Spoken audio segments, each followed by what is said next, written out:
you need to work in conjunction with your speech therapist, and they should be able to let you know certain motor patterns or words or targets that you should be practicing at home, because we don't want the child to be practicing things at home that he's not really confident in doing, because then he's going to practice them incorrectly. And that's negative practice that we don't want to have.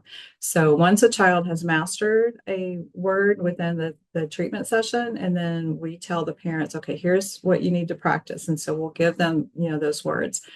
And then, for a parent, some children are able to sit and like practice with their parents, but a lot of kids don't want to do that. I do that in speech therapy. I don't want to have speech at home kind of thing. And so we try to encourage parents to really focus on how they can incorporate these words into their normal routines that they do. And typically we're working on very functional words. And so like a phrase like I do, that a child is mastered in therapy, then we tell parents, say, okay, you're going to give your child lots of opportunities to say, I do. And so you're at the dinner table and everybody's finishing dinner. Who wants dessert? And then everybody says, I do, not just that one child. Or who's ready? Who wants to go outside and play? Or who wants to go to the park? I do. I do. Who wants to play a game? I do. So you give just in your routine, who wants to read a book?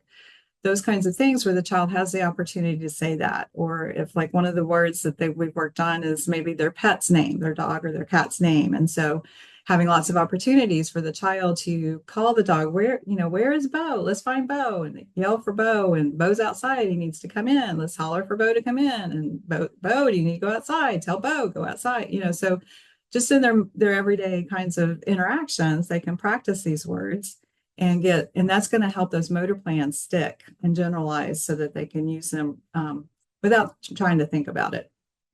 The other thing that I tell parents is to really support their child in having apraxia.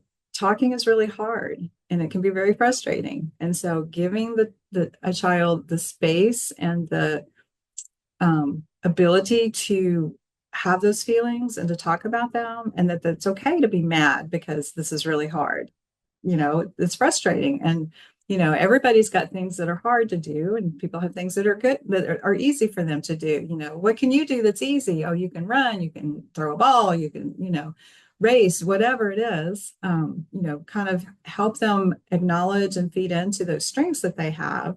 And yes, talking is hard for you, and that's why you're working really hard. We're going to speech therapy, and we're getting better at it. You used to not be able to say this word, and let's hear you say it. Wow, you can say it great. So to help them, feel accomplishment and to acknowledge that, their mouth is working as hard as it can, but sometimes this apraxia thing gets in the way. It doesn't mean something's wrong with their brain. It doesn't mean they're dumb. It doesn't mean that, that they don't have things to say. So just kind of reinforcing that and giving them a space to talk about it in a way to deal with those emotions.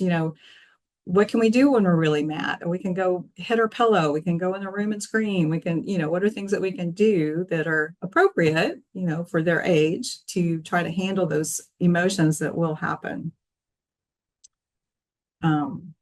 But yeah, just supporting the child and practicing, in their daily routines is probably the most important thing to do.